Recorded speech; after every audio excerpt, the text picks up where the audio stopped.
আলাইকুম। সর্বদা তুমি তোমার রবের উপরে বিশ্বাস রাখো, তার উপরে ভরসা রাখো।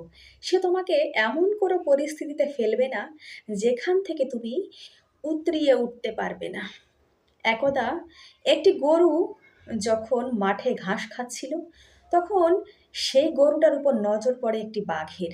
সেই বাঘটা মনে মনে ভাবছিল, কি করে আমি এই গরুটাকে আমার আহার হিসেবে তৈরি করব। কিন্তু বাঘটাকে দেখে গরুটা বুঝে গেল যে এই বাঘটা নিশ্চয়ই কোনো উদ্দেশ্য নিয়ে এসেছে। সে অবশ্যই আমাকে তার আহার হিসেবে গ্রহণ করতে চায়।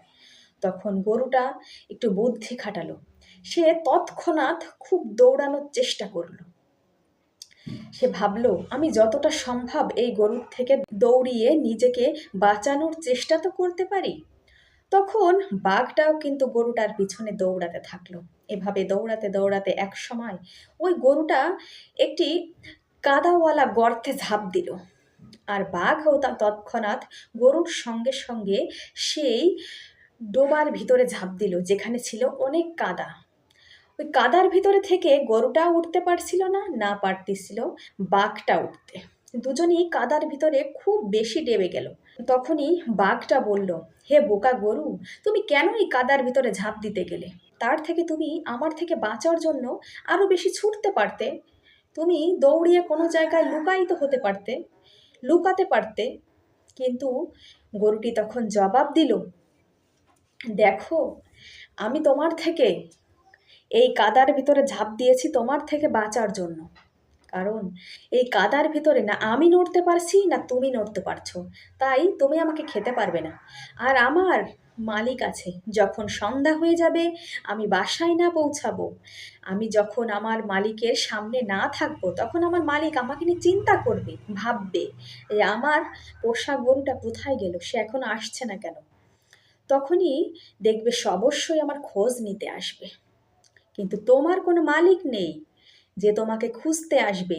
তোমার জন্য কেউ চিন্তা করার মতো নেই, কিন্তু আমার জন্য চিন্তা করার মতো আমার মালিক আছে। এভাবে সন্ধ্যা প্রায় ঘনিয়ে গেল। গরুর মালিক তো খুবই চিন্তিত, তার গরু কেন তার বাড়িতে পৌঁছায়নি।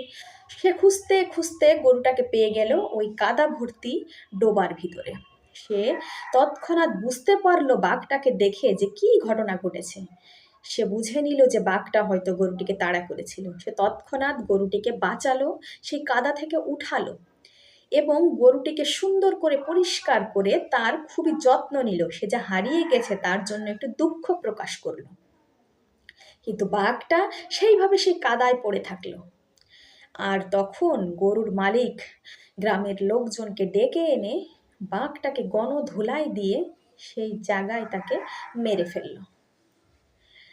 আর গরুটিকে নিয়ে তার বাড়িতে চলে গেল, গরুটার খুব যত্ন করলো। তাহলে দেখুন এই গল্পটা থেকে আমরা কি শিখলাম। আপনার মালিক, যে আপনার মালিক, সে কিন্তু অবশ্যই আপনার চিন্তা করবে। যদি আপনাকে একটু না দেখতে পায়, যদি আপনি একটু অন্য দিকে যান, অন্য মনস্ক থাকেন, অন্য পথে চলে যান, অবশ্যই সে কিন্তু চিন্তা করে আপনার জন্য। কখনো সে আপনাকে ভুলে যায় না।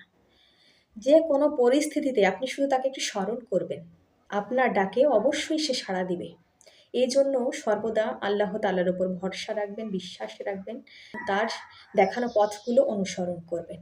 ইনশাআল্লাহ সবাই সুস্থ থাকবেন, ভালো থাকবেন। অসংখ্য ধন্যবাদ। আসসালামু আলাইকুম ওয়া রাহমাতুল্লাহি ওয়া বারাকাতুহু।